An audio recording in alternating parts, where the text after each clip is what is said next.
श्री शिवाय नमस्तुभ्यम। हर हर महादेव। दोस्तों, आज गुप्त नवरात्रि के पहले दिन और आप सबको मालूम होगा कि 4 नवरात्र होते हैं। उन 4 नवरात्र में 2 नवरात्र गुप्त माने गए हैं।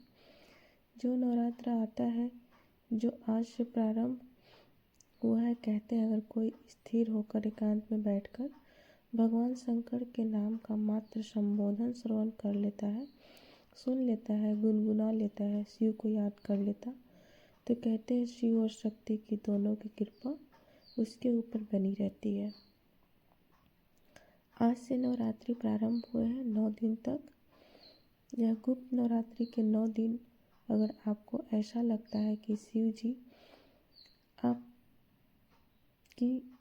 जी मेरी नहीं सुन रहे हैं, बहुत संघर्ष का जीवन चल रहा है, बहुत परेशानी का जीवन चल रहा है, बहुत कष्ट का जीवन चल रहा है और कोई मंजिल नहीं, कोई राह नहीं, कोई मार्ग नहीं दिख रहा, तो तुम्हारा कैसा भी दुख है जो आज गुप्त नवरात्रि प्रारंभ हुए हैं, आज से 9 दिन तक एक नियम ले गुप्त नवरात्रि में कि मुझे शिव जी के मंदिर में अशोक सुंदरी वाली जगह पर एकत्र माँ हेमवती माता के नाम से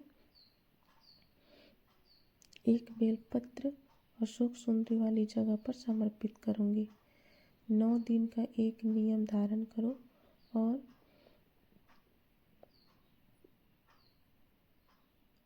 15वें दिन आप देखिए आपका जो दुख है देवादिदेव महादेव उसको काट कर ही रहेंगे। गुप्त नवरात्रि जो आज से प्रारंभ हुए हैं, गुप्त नवरात्र है। इस नवरात्रि में हेमवती माता का स्मरण करना, एक बेल पत्र का पूजन करना, एक बेल पत्र के वृक्ष के नीचे आप 9 दिन तक भी अगर मंदिर तक भी नहीं जा सकते, मंदिर में आप बेलपत्र रखने नहीं जा सकते, तो आपके घर के आंगन के द्वार पर, बगीचे में, आपके घर के आसपास अगर कोई बेलपत्र का पौधा है, वृक्ष है, उस बेलपत्र के वृक्ष के सामने एक बेलपत्र का पत्ता रखकर भी अगर आप उस पर जल चढ़ा रहे हैं, पूजन कर रहे हैं हेमवती माता के नाम से, तो उसका फल आपको मिलेगा।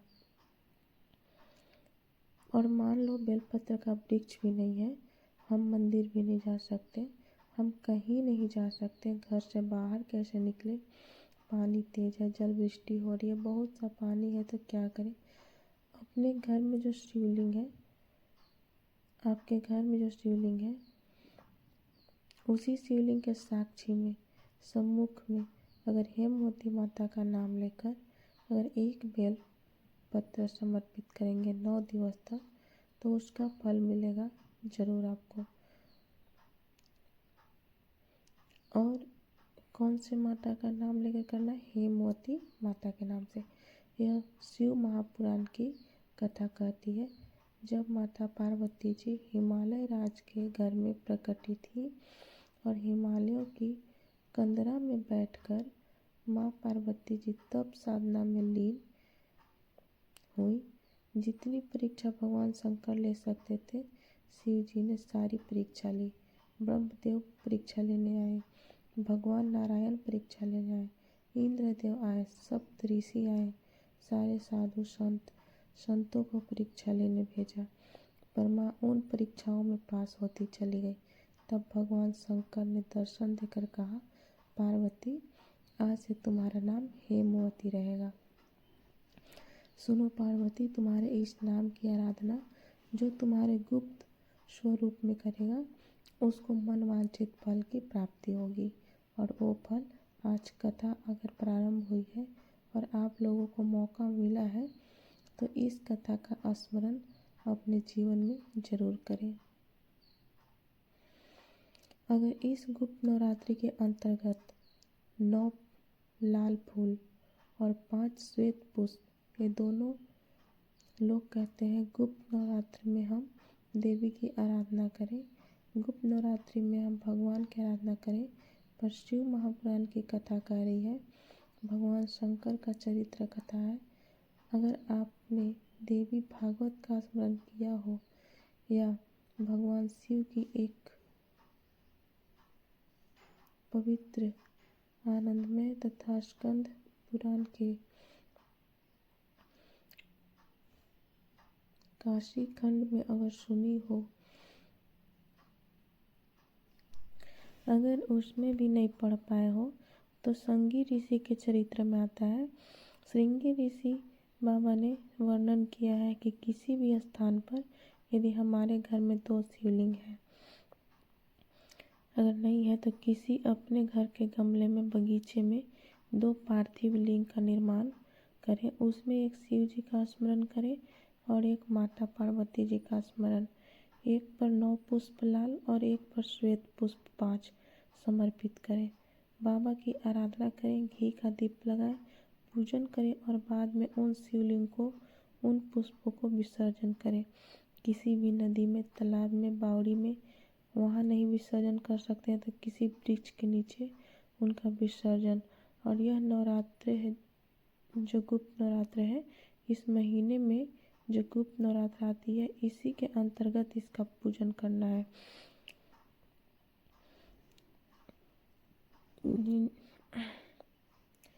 जिसका यहाँ संतान नहीं होती है उसके लिए भी पहले जो आषाढ़ महीने में गुप्त नवरात्र आते हैं उसका स्मरण कराया था।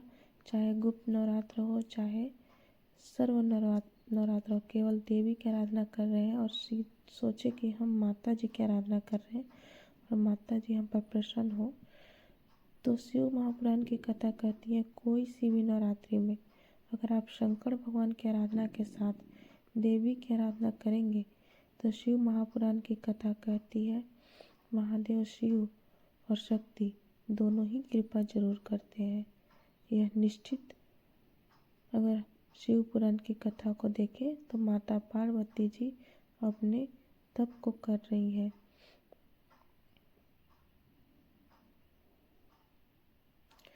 माँ जगत जननी, माँ अम्बा, माँ जगत जननी दुर्गा भवानी, अष्टभुजा धात्री माँ दुर्गा देवी अगर शिव जी को प्राप्त करने के लिए कोई व्रत कर रही है, तो शंकर भगवान को प्राप्त करने के लिए कोई साधना कर रही है, भगवान को पाने के लिए कोई उपवास कर रही है, यहाँ तक कि शिव महापुराण की कथा कहती है कि उन्होंने भोजन त्याग दिया था, जल त्याग दिया था, फल त्याग दिया था। शिव महापुराण की कथा कहती है केवल वृक्ष की पत्तियों को ग्रहण करती, वृक्ष की पत्तियों को भी छोड़ दिया था। दुर्वा का एक छोटा सा अंश में माँ जगत जननी, माँ पार्वती ग्रहण कर रही थी। एक छोटा सा अंश दुर्वा वह भी छोड़ दिया था। और जब माता पार्वती जी पत्ती छोड़ दी, दुर्वा खाना छोड़ दिया, फल खाना छोड़ दिया, भोजन करना छोड़ दिया, जल पीना छोड़ दिया, तब माता पार्वती केवल वायु का ही पान करती थी, केवल वायु का पान करती थी। समय ऐसा आया कि माता पार्वती जी ने वायु का पान भी नासिका की एक स्वर से करना प्रारंभ किया। धीरे धीरे माता पार्वती जी वायु को भी अपने अंदर रोक लिया। तब देवादिदेव महादेव पार्वती जी के सम्मुख में प्रकट हुए और शिव जी ने पार्वती को वर प्रदान किया। शंकर जी कहते हैं, सुनो पार्वती, तुमने मेरी आराधना करी है, तुमने मेरी साधना करी है, मेरी साधना इतनी बलवान तुमने करी है कि तुम्हारी शक्ति प्रबल हो गई है। पार्वती, आज मैं तुमको 2 वर देता हूँ। मेरी विदर्भ की माताओं ना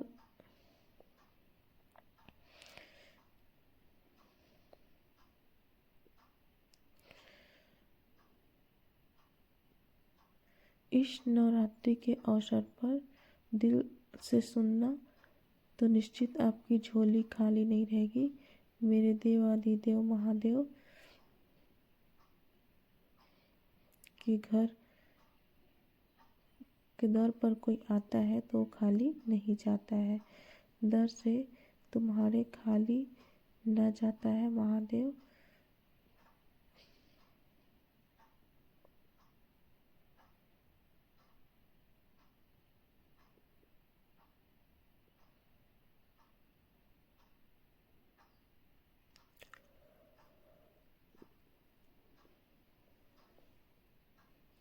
आपको महादेव से कहना है, मैं भी खड़ी हूँ ना महादेव, अपने हृदय से लगा लो महादेव, गिरी जा रही हूँ महादेव, उठा लो प्रभु अपने दर से, अब तो ना टालो। गिरी जा रही हूँ महादेव, अब तो हृदय से लगा लो, उठा लो महादेव, उठा लो। शिव जी ने माता पार्वती को 2 वर दिए और वो दोनों वर आपके ध्यान में रहना चाहिए, आपके स्मरण में रहना चाहिए। शंकर भगवान ने माता पार्वती को 2 वर दिए, वो था जब माता पार्वती ने तप साधना करी थी। पहला वर माँ पार्वती जी को देते हैं भगवान देवादिदेव महादेव। जो नारी बोलते हैं, जो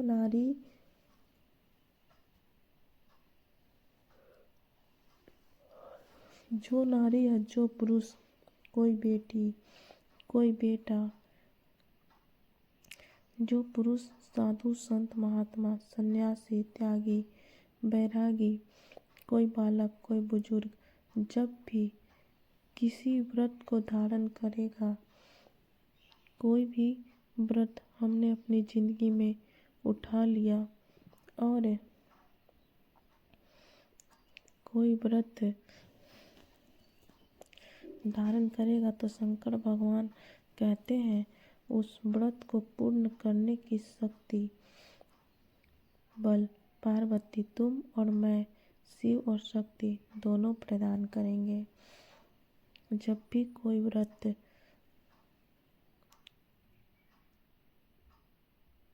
आपने अगर कोई नियम ले लिया अपनी ज़िंदगी में कि मुझे यह कार्य करना है, तो वह कार्य पूर्ण करने की जवाबदारी भोलेनाथ जी की है। आप अपनी मेहनत करो, आप अपना कर्म करो, अपने कर्म में कभी पीछे मत हटो, अपनी मेहनत में कभी पीछे मत हटो। आपने सोच लिया कि मुझे डॉक्टर बनना है, आपने सोच लिया कि मुझे इंजीनियर बनना है, आपने सोच लिया कि मुझे एक अच्छा अधिकारी बनना है, तो मेहनत तुम्हें करना है।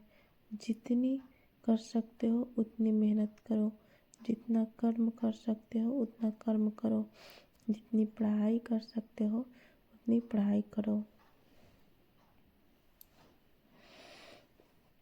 किसी आडंबर में पढ़कर कोई तुमसे कह दे कि मेरे पास आकर बैठ जाना, मैं तुमको ऐसा विभूति बना कर दूंगा, भूति, जिससे कि तुम पास हो जाओगे या जिससे तुम उत्तीर्ण हो जाओगे या तुम्हारी नौकरी लग जाएगी ना। अपनी मेहनत अपना कर्म को करना, तब हम उन्नति की सीढ़ी पर चढ़ सकते हैं, आगे बढ़ सकते हैं। अपनी उन्नति की सीढ़ी पर चढ़ने के लिए अपनी मेहनत जरूरी है।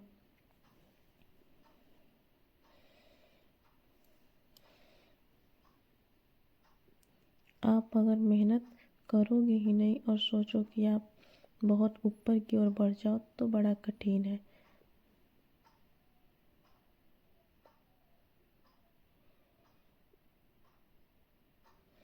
तो आज का ये वीडियो आपको कैसा लगा कमेंट में आप ज़रूर बताइएगा। तब तक के लिए कमेंट में हर हर महादेव श्री शिवाय नमस्तुभ्यम जरूर से लिख दीजिएगा। श्री शिवाय नमस्तुभ्यम, हर हर महादेव, जय श्री कृष्ण, राधे राधे।